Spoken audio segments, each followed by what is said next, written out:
Hello from Canterbury in England, where, as you can probably tell, it is bitterly cold and there is a fairly strong wind blowing here.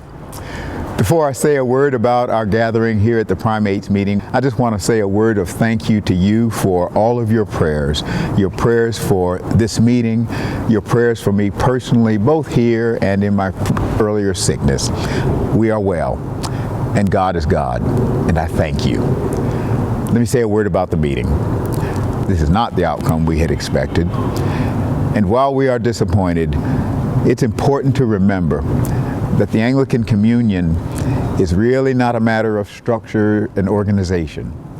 The Anglican Communion is a network of relationships that have been built on mission partnerships, relationships that are grounded in a common faith, relationships and companion diocese relationships of parish to parish across the world, relationships that are profoundly committed to serving and following the way of Jesus of Nazareth by helping the poorest of the poor and helping this world to be a place where no child goes to bed hungry ever.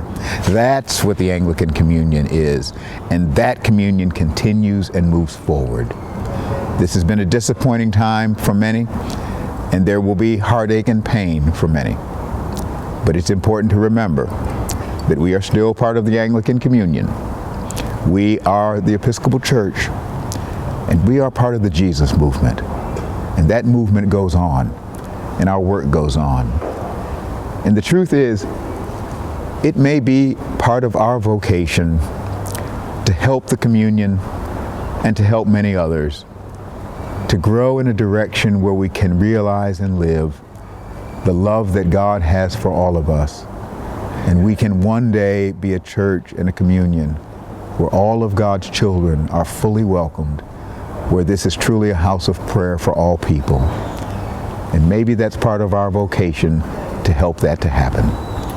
And so we must claim that high calling, claim the high calling of love and faith, love even those with whom we disagree, and then continue.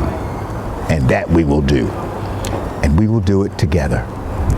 We are part of the Jesus movement, and the cause of God's love in this world can never stop and will never be defeated. God love you. God bless you. And you keep the faith. And we move forward.